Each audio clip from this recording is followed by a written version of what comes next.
It was noontime today in the center of Beijing when a man walked to the middle of the Avenue of Eternal Peace.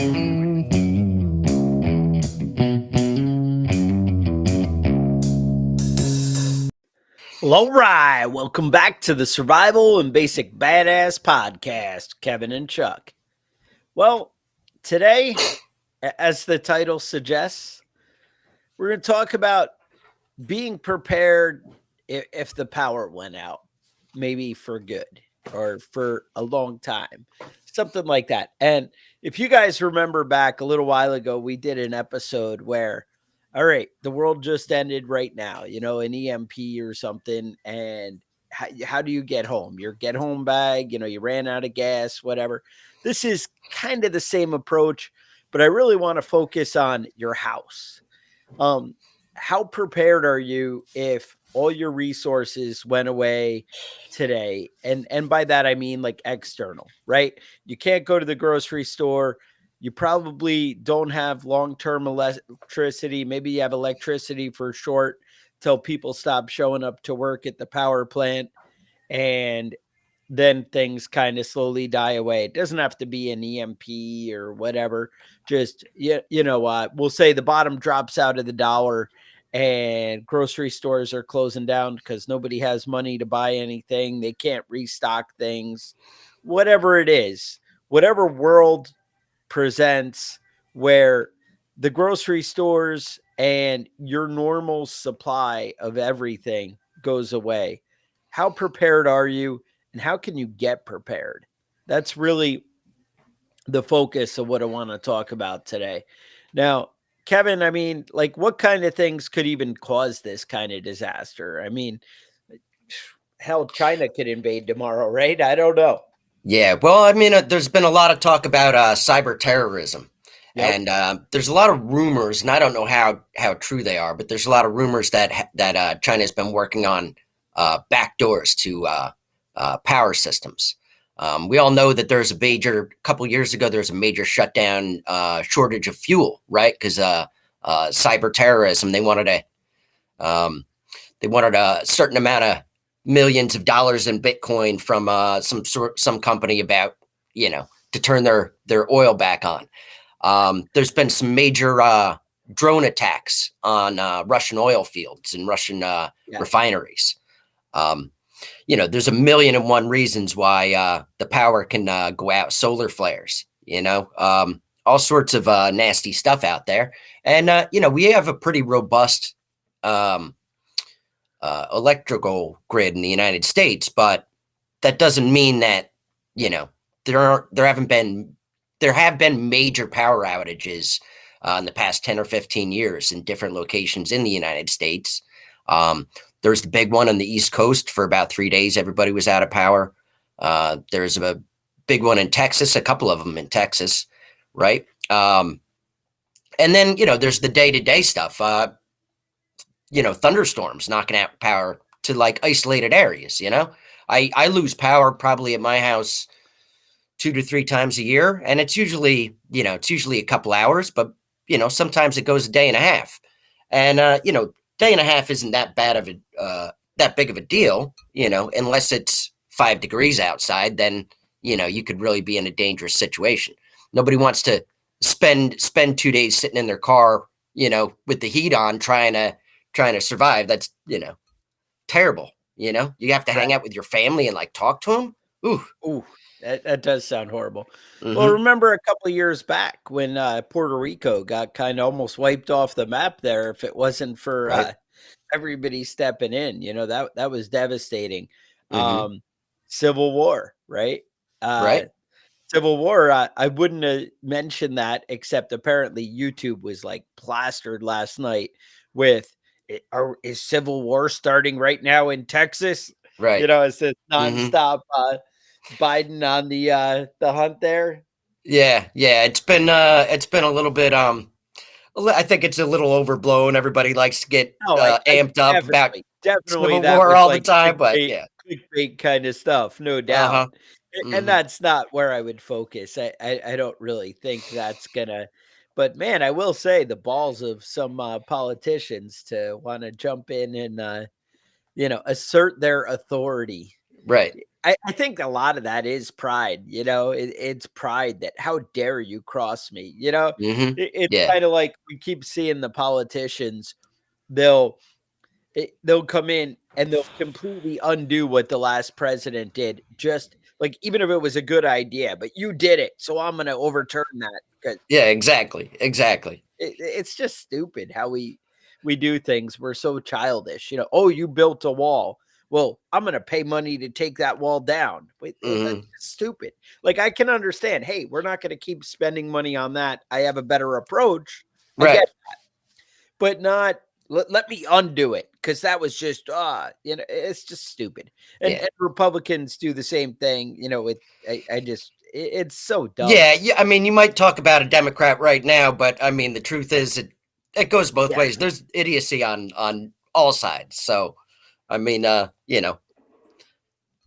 I yeah, agree with you 100%. This whole yeah. damn country's run by a bunch of fools. Oh, dude, you're preaching to the choir. So all right, let's jump into some of the meat within the nut and Hmm. see what we could talk about here. So I think let's start off with kind of the obvious. All right. I mean, there's there's the hierarchy of survival, they say. There's the different things. You need food, you need water, you need shelter. Now shelter is also heat and cooling and whatever Right. is going to protect you, Keeping the proper rain off your clothing, head. Hmm. whatever. We're going to talk about security, and I'm going to expand security to talk about like the perimeter of our house and how we'd kind of work on that as well. Hmm. So let's jump in with food, right? That seems like a big one. Water, we're going to get to too. Obviously, water is probably number one in importance, but Hmm. let's talk about food. Well, yeah. First off, I'd say that you should have a couple of months worth of food in your house ready to go. That's, I mean, this is a prepper show. Being prepared, that's number one. Get some rice, get some beans. I'm gonna be eating beans and if the power goes out, I'll be eating beans and rice for months. It's gonna be terrible, but I've got plenty of hot sauce stored up. You can Y- change things up a You're little good for bit. hot sauce. Yeah, Yeah, well, that's it. I yeah, mean, it's squirrel with hot sauce, it's rat with hot sauce, possum hmm, with hot sauce. I yeah. mean, and shrimp, and then you can have fried shrimp. You get the idea, right? Right, right.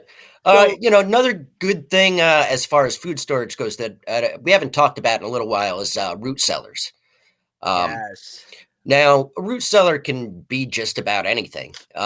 It really, you want it to be surrounded on three sides with earth. You know what I mean? It keeps that To keep temperature it cool, the yeah. right area. And during the winter, my basement actually is excellent root cellar. I keep a lot of vegetables down here, and they last just as long as they would last in the refrigerator. Especially things like potatoes and onions. You can stick them down here, and you know they're good for a long time. Cabbage, other hardy vegetables, carrots, things like that. Um, Root cellar is pretty easy to put together, and I think you can go on YouTube or look at one of our previous episodes on root cellars. Yeah. Um, but another big thing, aside of storing your food, is growing your food. Right? Vegetable Yes. gardens. Got a pretty significant vegetable garden. Everybody should have a little vegetable garden. It doesn't have to be huge, but a little something or other, so you know what you're doing. Yeah. Well, one of the things I think people don't consider is so in my situation, I have rabbits and chickens. And at this point, a lot of the feed for my rabbits and chickens comes from the tractor supply or whatever, right? Right. The local feed store, but I actually do use the local feed store for, a big percentage of what I feed them as well. And you need to come up with an alternative for that. If you can't go buy a 50-pound sack. Now, at a minimum, right? I have 20 rabbits out back that's 20 meals for my family right there. Right. That one I don't need to keep refrigerated, and I have enough feed at any given time, we'll say, to go 20 days, right? Or I could smoke that meat or do something else to preserve it, Hmm. where right away, even if didn't have a constant source of feed, obviously the goal is to keep feeding them and to keep them reproducing and going on indefinitely, right? Right. That makes sense. But even at a minimum, if that didn't work out, I have 50 meals I don't have to keep refrigerated. So Right. that's huge right there. Same thing for the chickens, right?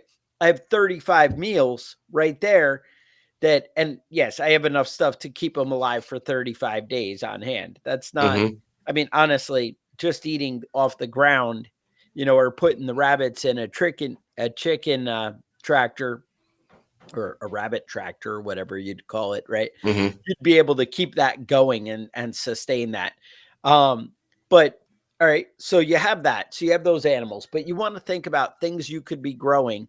And I know, like with the rabbits, one of the big things is kind of like these microgreens. I think it's barley that they do for the rabbits. We bought a bunch of seed and whatever. We're starting to implement that, but where you're actually turning over trays of food that you can go. I have books on harvesting, feeding your rabbits naturally. That all the different things I can go out and grab and throw in the cages and keep them going. These Hmm. are things you want to consider for whatever livestock you have, right? Right. And hey, all right, how can I fence the chickens and move them around and get them to places if they're not free range, right? If Hmm. they're free range, obviously it's a lot easier to figure out a feed source for them. Right. Right. And that is a big difference between like a factory farm and raising your own chickens. You can free range them and save quite a bit of money on Yes. feed. Yes. And maybe you can't do it entirely with your Right. property and where you're at, but you can supplement quite a bit of food just by letting them free range. They love Right. bugs, and every time I go over to the compost bin, they all come running over there because they know I'm going to throw a couple of worms out for them. Yeah. Walk around, turn over rocks, they'll just follow you around, picking everything out of there. And But that's another thing. If you're doing it right, can you harvest worms for your chickens, right? People do mhm, those worm bins. You can really turn over some volume. Now, obviously, you're not going to feed 35 chickens with a worm bin, on right, that alone, right? You have to have mhm, another plan, but that's another protein supplement that you can work in there and really, help things out. Um, so with that, now I also, I got heavy into animals right there. Kevin mentioned a big garden and having a setup like that. Now there is the long-term survival food. I'm sure I can probably find an affiliate link to throw in the bottom, maybe a good deal for you. I don't know. I think I used to work with my Patriot Supply a lot. I don't know. I don't know who's good. I like Wise Food, seems interesting to me. I know they had trouble. You can put in the comments that you hate somebody and whatever. That's fine too. Even if you have an affiliate link you want to throw in the comments for somebody, I'm good with that. Um, but the bottom line is stuff like that ends up being rather expensive, especially now, where when you buy that survival food from one of these companies. mhm, Stuff's good when you see a good sale. I would buy some because it's something you can set aside and forget it, which is awesome. right, I know the Amish have that store, or sorry, the Latter-day Saints have that store online that you can buy a lot of their prepper food. That was it, Agassiz Farms or whatever. Maybe that's I don't know. I'm not There's a sure what the bunch of name of it different is, but I things. know Yeah, what you're I don't talking know. about. Right, but you can search it out. Right. I know there's that Azure Standard. They're pretty cool. They basically sell stuff in bulk. I'll try and get some links to throw in the comments or notes for you guys for that stuff. But that's one way. But also just having a bulky, beefy pantry where you're cycling through your food, you're Right, rotating your stores. Um, a lot of stuff. One of the big ones, Walmart sells the giant bags of like pancake mix. Well, that's huge calorie that you can right, add. yep. Buying And the if you have large chickens, you can throw the eggs in with the pancakes, and you're set. I and mean, you're you can get instant pancake mix as right, well, that but it's doesn't require anything, but you mhm, can also beef up the protein with something like right, that. Uh, if you're down for corn syrup, crappy syrup, you can buy that in bulk, really pretty cheap at like Sam's Club or Costco or whatever, right? mhm, That stuff works really well. But you can also rice, right? Think of bulk rice. I used to mhm, be big on bulk beans. yeah, That stuff isn't as cheap anymore. Bulk beans, you're kind of paying anymore for those dried beans and stuff. So I Mhm. don't know. You got to look around and find the things that your family likes Yeah, that what are you one gonna are kind actually of shelf not hate stable, eating every right? day? Yeah. That's gonna last. Uh, one of the big things that work, I mean, cornmeal. One of my kids is gluten, has to be gluten free, right? So because of that, we do a lot of the corn, what it is cornmeal, I guess. Yeah, cornmeal, And yep. and so buying large bags of that and being able to stockpile. But I also one of the things I got from Mayhem Country Living was if you freeze the rice or you freeze the flour, that kind of stuff, it kills any of the bugs and stuff that might be in the package. I know we all like to think, Right. "Oh, there's no bugs or eggs in any of the stuff we buy." But Yeah. we'll just say it might be better if you freeze it first. Now, the Yeah. idea Freeze was it and then, yeah, right, let it freeze and then take it out and store it right. like you would normally store If it. you give it 2 or 3 days, whatever you feel makes it frozen all the way through where that temperature is there, and then store it in 5-gallon buckets and, close it up. Now, I have room in my freezer unless it's deer season or whatever, where I'll just put the stuff in there Mhm. and I'll just leave the flour or the rice in there. It's a secure space. I don't have to worry about rodents and I know it's gonna last. Yeah, But then when I pull it out, pasta yeah, pasta and like, ramen stuff, that's the same thing, you know? right. So anyway, bottom line is we did an episode. If you really want to dig into what specific foods are great for storage, you can head back to that one. I'll see if actually I can put that at the end of this video as hey, go back and check that out. I don't know if we did a video on it. It might just be a podcast. I'll see if I can throw the link in the show notes to the episode and you guys will be able to check that out. But that's another thing to consider. But so let's keep moving right along. Water. What could we do with water, Kevin? That you're going to need water, right? That's foundation of life, right? So what do we Mhm, do to have water in our house when the power goes out? What are some things we need right now? mhm. Well, I mean, one, if you have a water source on your property, that is a big deal, if you've got a stream, a pond, something like that, um, not everybody has that. I'm in a pretty good location here that I've got, a little stream in the back, and I've got a low water table, meaning that I could really dig down about 4 or 5 feet and start getting some water out of that. But that water isn't going to be necessarily safe, right? Um, so you're going to have to think about ways that you can purify your water. Um, Another way to get water if you don't have it on your property necessarily is rainwater catch basins, collecting your rainwater. Um, you can just set up. I have 55-gallon drums, but you can set up even a 5-gallon bucket on your rain spout, out your drain spout from your gutters from your roof, and collect some of that water. But cleaning that water might be a little bit difficult. So, Right. what I would recommend is basic setup would be set up a teepee with 3 shirts hanging down in a tier. First one is gravel, gets all the sticks and gunk out of there. Next one is sand, and the bottom one is charcoal from Right. your Yep. fire pit, from your Right. fireplace, from wood stove, whatever it is. The first few runs through with the water, it's going to come out black from that charcoal. So you just discard that water, run it back through, and but after that, it's going to really clean out that water. It's not necessarily going to be perfectly safe, but it's gonna be a lot better than just grabbing something out of a pond. Right. Um, Another way is iodine. You can use a small amount of iodine for that, small amount of bleach, but both those things are going to take some time. You're going to want to let that set and do its Right. thing for 30 minutes or so. And believe it or not, Um, Clorox on their website actually tells you how to treat your water with their bleach. And they mhm, tell you amounts per gallon and how much to do, and based on where you get the water from, that kind of thing. right, Obviously, Clorox kills bad things in there, but it does not remove toxins. right. Um, so that's where that filtering comes in.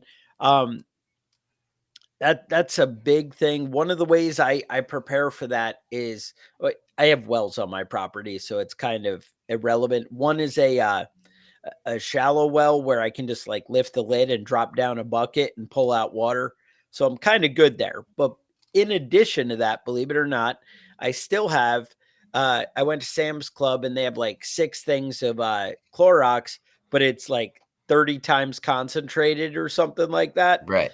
So I threw those, I left them in the cardboard box, and I have them in like a dark closet that just sit there. Now, obviously, that plastic's going to deteriorate over time. Obviously, we know that bleach exposed to sunlight deteriorates quickly. That's why I was saying I keep it in a really dark place. It Hmm. still is going to have a shelf life, Right. but it's going to be better than, something else. So that's something to consider. Hmm.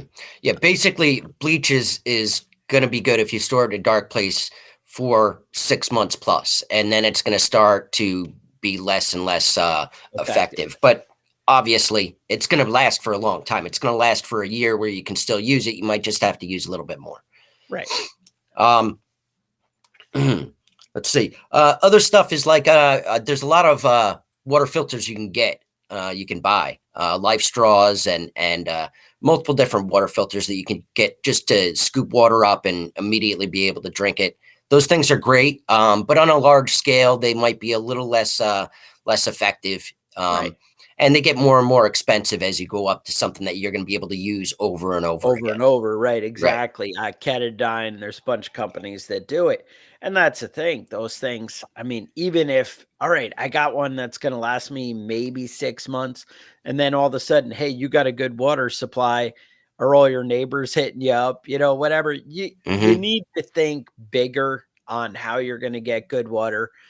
There is a lot of videos on YouTube on doing a hand pump well and how to work that out, how to, dig your own and dowsing rods and the whole Hmm. thing. Yeah. And, look around your community. Sometimes people have water sources available that they don't even realize. Hmm. That's something to consider. It's Also, funny. Yeah. the old standard of boiling water. We never really mention that because it should be common sense, but But common maybe sense it's isn't not. always Right. common. Yeah. And if we So you stop want, mentioning it, not so yeah, common, right? yeah. If you wanna boil water, that's great. It's a little bit, if you have a heat source, then it's not a big problem. And you want it to just do a rolling boil for about 5 minutes, and then it's safe to drink. Yeah. No, that's all stuff to consider. It's funny. My brother has had a restaurant in the middle of town, and it actually had a well right in the basement. And it's weird because you wouldn't think in the middle of a city that you got a well right there, and it was like a big open well. You could just drop a bucket in and pull out water. Hmm. So that's the kind of thing, there might be some sources that you don't even realize. And you might want to look into what's available in your area, talk to people. Usually the old timers know some stuff that, I thought that old people didn't have any purpose You know what anymore I'm and you saying? just Yeah. whatever, but sometimes they know things. All right. So moving right along. Now, security. How do you protect your family? Oh, and food. There was I was gonna mention, you might want to add your like um prescriptions, things like that. Don't forget about, stuff you need, food, stuff like that for as far as, your Hmm. I don't know, you get heartburn, you have diabetes, you Yeah. have whatever. Pepsid. Make sure you Yep. have the appropriate things as Hmm. best you can. Yeah. Obviously, insulin has to be kept cold. Maybe another reason to think about a root cellar or whatever, because I understand it's not as cold as your refrigerator and it's not going to be as great, but it's going to buy you more time than keeping insulin warm. That's all I Hmm. can tell you. Right. Right. Multivitamins, all that sort of stuff is always great to have on hand, especially if your food is limited to a specific. I only have rice. I only have potatoes. Something like that. Having multivitamins around is can be a big help. Yeah. Um, All right. So now home let's security talk or real where? quick before we get on into the next thing. Having a power outage bag. A lot of people lose power and they can't do anything. It's the middle of the night and they can't do anything until they find a flashlight. Yes. If you have your stuff in one spot, it's easy to do. So have a power outage bag, batteries, lighters, matches, flashlights, rechargeable flashlights, headlamps, candles. Beeswax candles burn longer and they're better. They're a little bit more expensive though. Hand crank radio. I have a hand crank radio. I've never used it. Right. Go ahead, get one. They're cheap. They're not a big deal, but first aid kit should be right there in your bag too. You know what I mean? Okay. Just bandages, something to. Everybody big- stubs their toe in the dark, and you're hopping around crying about it. And now you can put a little splint on your pinky toe, and you'll be all right. Exactly. The big thing is knowing where the stuff is and keeping it in working order. How Right. often, if your flashlight's right next to the door and you're using it all the time, or I actually have, we're kind of homestead farm lifestyle, right? So at the back of my door, I have like 4 headlamps just hanging that are Mhm. grabbed probably at a minimum once a week. Somebody's throwing one on. So Right. those, it's not as big of a thing. But if you're the guy who's got them, well, we have these right here, but I keep them in the drawer because we never go outside at night and it's never an issue. And with those, make sure you're checking the batteries. Make sure you're Mhm. opening them up and replacing them every 4 months, 6 months, at least looking at them Yeah. and see if they're still good. Um, they definitely, have that power out bag where it's small, it's got everything, and you're just ready to go. I know with my kids, I actually gave them all a flashlight and was like, here, 1 year for Christmas, they all hated me or whatever, because that's the Right. crappy gift or whatever. But Mhm. hey, in your stocking, you all got, now it's funny because they were like LED or mag lights, right? Which are Mhm. like outdated and crap compared Right. to what you get now. All the lights now like light up a room and you put a mag light next to it. You're like, I can't even see. It's Mhm. horrible. But that's what I did. And same thing, like everybody's got those like Energizer, that you get at the Lowe's checkout or whatever. I think I bought them from Amazon in like a pack of 3 or whatever, and I bought a couple. But having those lights and that kind of stuff available is awesome. Think of the other things you need day to day in your house, right? Like, so Kevin just mentioned flashlights and a power out bag. Do you have matches? Do you have the normal stuff that you need? Now, what about washing and doing laundry? Do you watch on YouTube? You can figure out something with a 5-gallon bucket and how to kind of work out washing clothes and things. Come up with an alternative. Now, maybe that awesome alternative is setting up a solar system and having chargers that are, or sorry, having a charge controller and stuff that you keep in EMP stuff, and it's going to last forever. Maybe that's your answer. But maybe it's as simple as going on YouTube and figuring out with a 5-gallon bucket and a cutout lid that has holes drilled in it that you can kind of work out something to wash your clothes. You Mhm. know, even buying an old washboard and having running water, just realize how much water that takes if you're Mhm. kind of trying to have running water to do something. What you're doing for laundry, make sure that it's worth it for you. That's all. Right. Right. Another thing that we should talk about real quick that's short term is keeping your phone charged. Uh, Now you can get solar chargers about $30. You just stick it in the sun. It'll charge up the battery, and then you can charge up your phone with it. You can charge your battery packs. Those are great to have. I've got a couple of those things. Switch your phone to low power mode. It'll reduce the brightness of the light, but it'll last a lot longer. Yeah. Um, and you could even plug in your phone to your TV or your laptop. If the power goes out, that TV's still got some battery power. You use the USB cord. Your computer is not going to be really great because there's not going to be any internet service, but you can charge your phone up and use the cell signal for your internet access and keep on top of what's going on around you. That's smart because a lot of people don't realize, they'll die with resources right there available to them. Hmm. People dying of thirst, but they don't look at the water in the toilet tank right behind them that's still clean. And I'm Hmm. talking about the tank behind it, not the bowl on the bottom. That's a little Yeah, that's different. for the dogs to That drink, not yep, for people. you stick to the back. But the same thing, like a water heater, right? It's got 50 gallons of water or Right. 30 or whatever.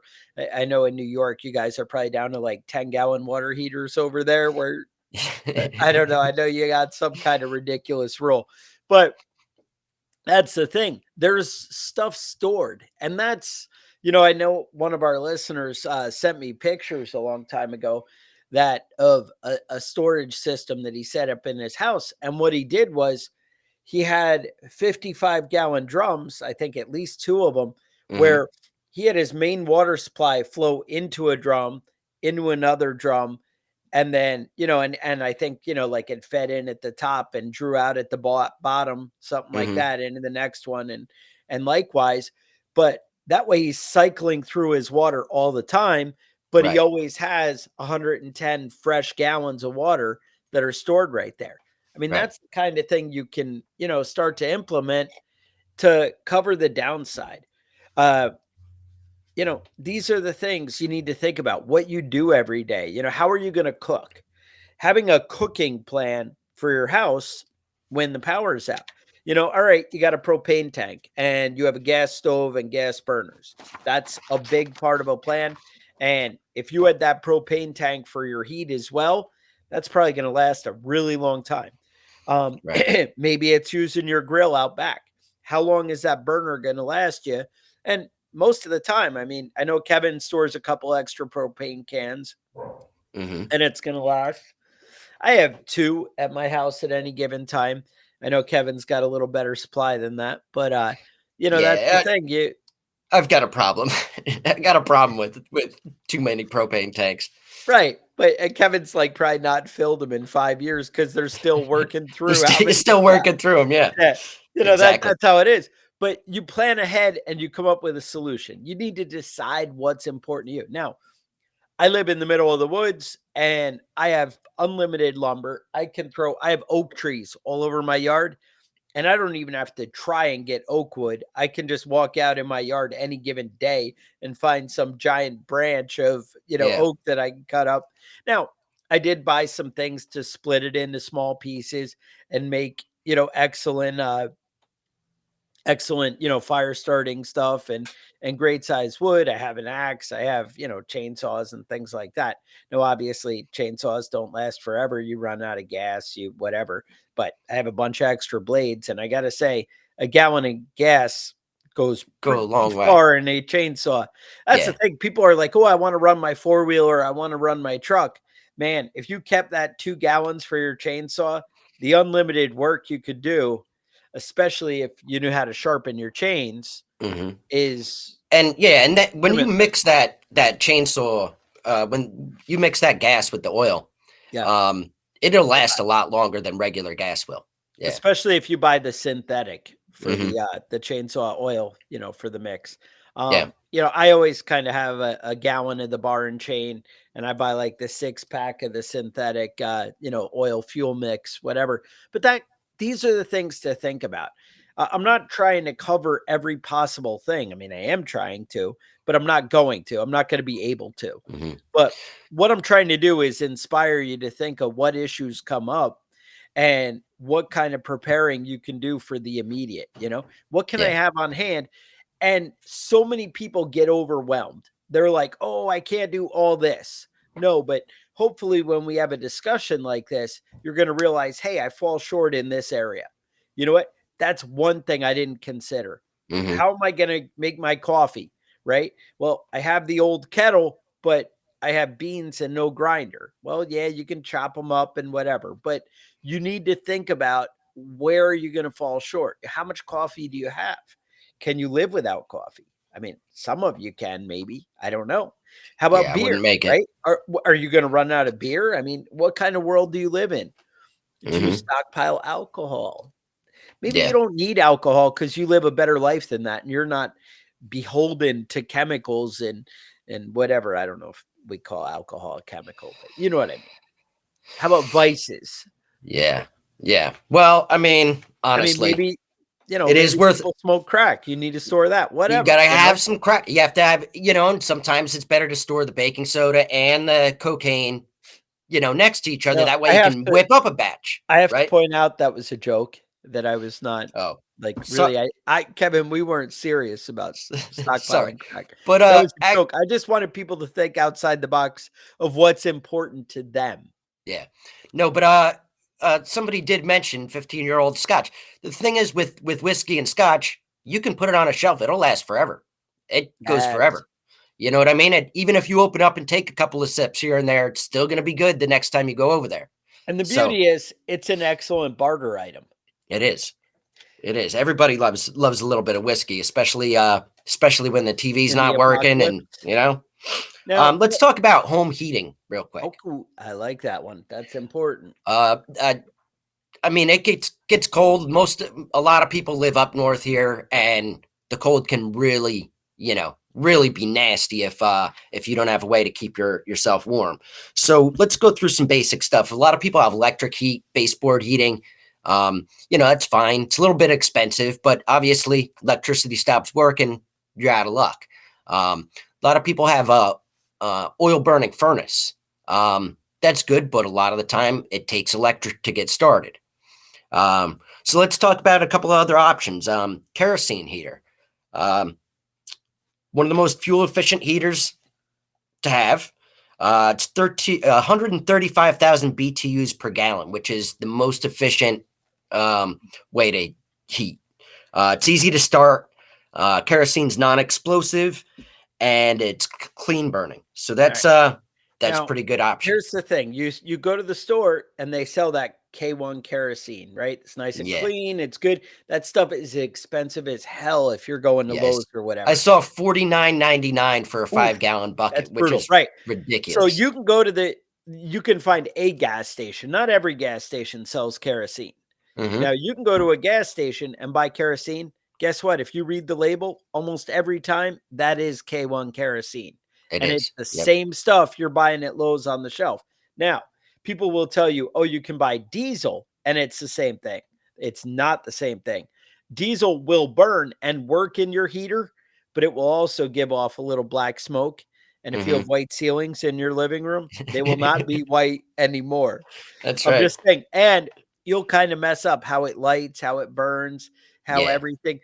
So, bottom line, if say the end of the world, right, and you're trying to prepare, you buy that awesome kerosene heater, you have that 250-gallon oil tank that you've been running your furnace with.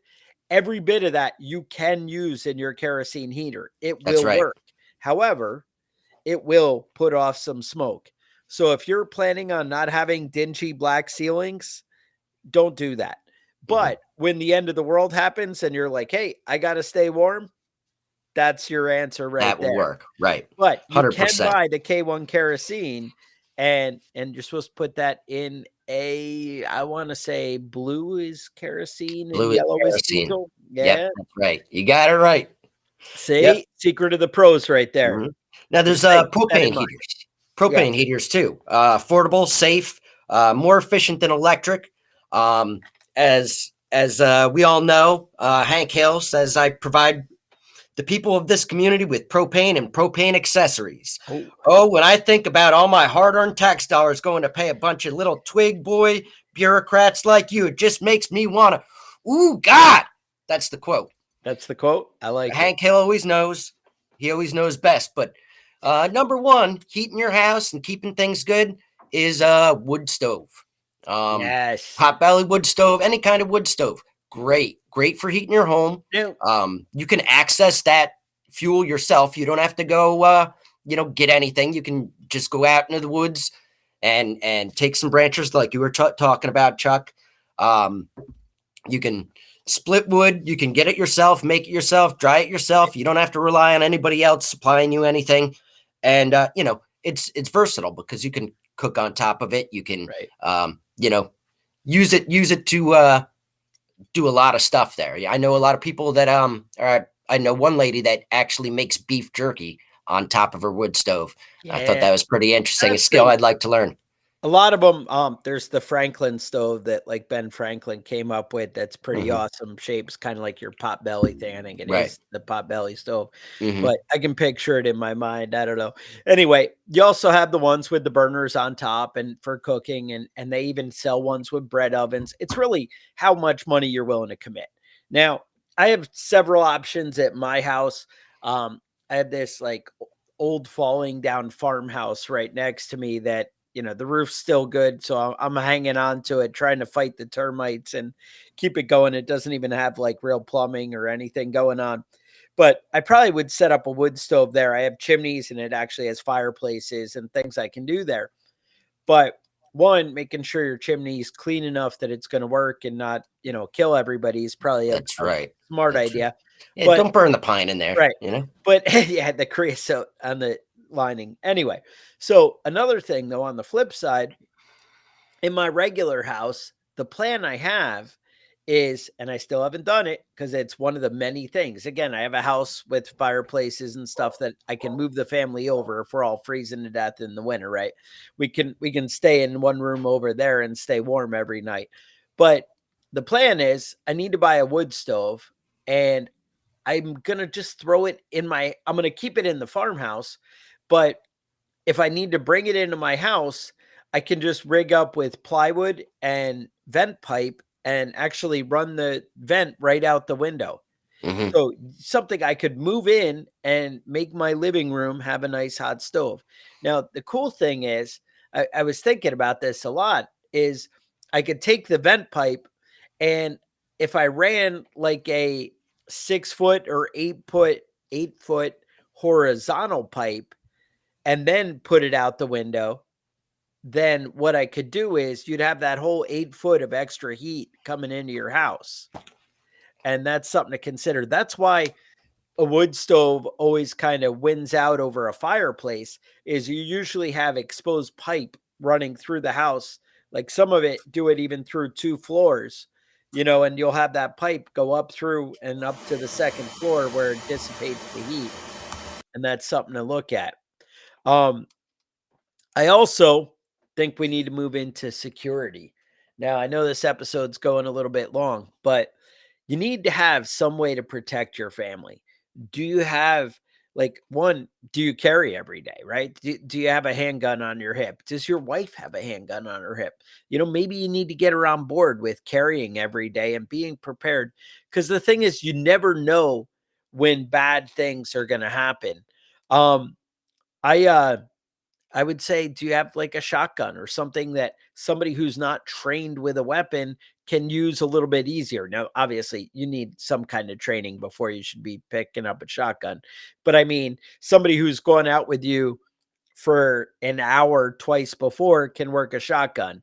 Somebody who's trained with you for 3 weeks should be maybe grabbing an AR and something more tactical.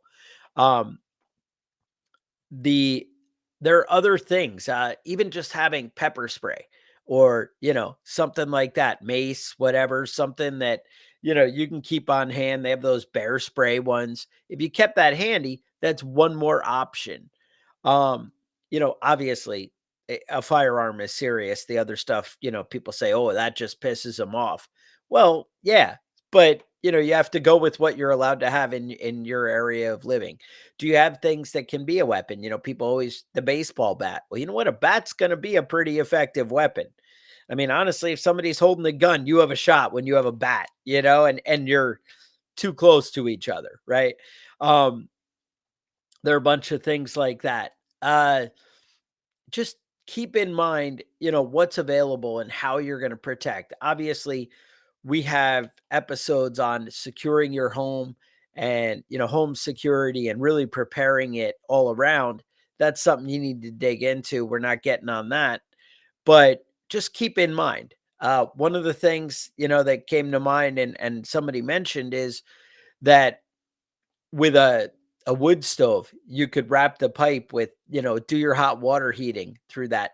I actually had a friend do that and rigged up in his house. Now, what he did, he actually had a fireplace and he ended up making it look like we'll say like a radiator that he ran through and put in the top level of his fireplace, and it would heat his water, and it went in addition with his hot water heater. So he was actually saving money all year long, well, all winter long while he's running his fireplace by adding that extra heat. I'm sure he worked out bypasses to not, go through there and cool it down in the summer, but you can figure out that kind of thing. if you put a little effort, you can really come up with some awesome creative ideas. And I guess that's the point of this episode, is to get you thinking about where you might be coming short, where things fall apart in your home plan, and how ready you are. And if so often we dig into, the deep things, like we'll do an episode just on home security or an episode just on food storage and whatever. But I think the little things, the little thoughts and the extra things get lost. And it's important that, you kind of think of your overall preparedness as a bigger picture. They always say, try shutting your power off for a day, see where it falls apart, Hmm. see where things start to come up short, and then you can, go through and come up with a plan there. That's something you guys need to do. And hopefully that's what this episode did, is makes you think of where the weak links in your prepping might be. And hopefully, it steps up your game. And I would say more and more these days, it seems like we need to have a little extra preparation. We need to be prepared for bad things, because bad things might be coming. Although I heard the economy completely turned around, the GDP's way up, and we're killing it. So, who knows? Maybe I misread the whole thing. Kevin, I see concern in your eye. Any Yeah. last thoughts, I don't Kevin? know if I don't know if my eye roll was loud enough that everybody could hear it, but yeah. Yep, sounds fantastic. Everything's going great. Love it. Perfect. Um yeah, no, that's all I got, man. Questions, concerns, you guys want Prepping Badass gear? I've been saying preppingbadass.com. The website seems to work on my cell phone, but when I go there from a computer, it's kind of iffy. I just been so busy, I haven't had time to sort it out. Maybe I need to actually start paying for better hosting than I pay for, but we won't talk about that. Yeah. But anyway, I will put a link if you want to get sweatshirts, t-shirts, coffee mugs, whatever. I will put a link in the comments here and in the show notes on the podcast episode. Yeah, I But got the sweatshirt. I got a couple of sweatshirts. They're really good. They're pretty and good quality. Yeah, Kevin so looks pretty handsome. mhm. So yeah, you're asking about the hoodie. So we tried to dig into it. Kevin, you said you came up with a name. Do you have it? Yeah, Or it's I can. Independent Trading Company is the brand. Okay. And you said, though, really soft and comfortable, because yeah, it's not Yeah. something we recognized. Yeah, it's Um, warm, it's comfortable, it's pretty damn good. so yeah, no, it definitely held up a lot better. Early on, the same company we were using for the t-shirts, they were the logos would kind of wear off. They were a little iffy. And I kind of warned you guys. I tried to, be on top of that, but hey, they seem like they're pretty great right now. I have a bunch of friends. It was funny. One of my buddies just put in a an order and got a t-shirt, and he was like, "You know what? That's one that I keep on a hanger in the closet, and it's Mhm. one that I wear when I'm going out with the wife or whatever." And things are he's like, "It's all right." That Mhm. it's stepping up my game. So they are pretty great shirts, and honestly, they are soft and comfortable. They're a little thin, lightweight, the t-shirts, but that's why they're so soft and comfortable. But if you're looking for the thicker shirt or whatever, like I always do, maybe it's not that, but I wear them all the time and I love them. So I don't know, just something to think about. Like I said, I will put it in the comments. Be a little patient with me. We are going to do an after show and do that. So if you guys stick around, we might have that for you. Questions, concerns, show topics, things you want to hear about, email us at preppingbadass@gmail.com. Otherwise, I would say stay safe and we will talk to you guys next week.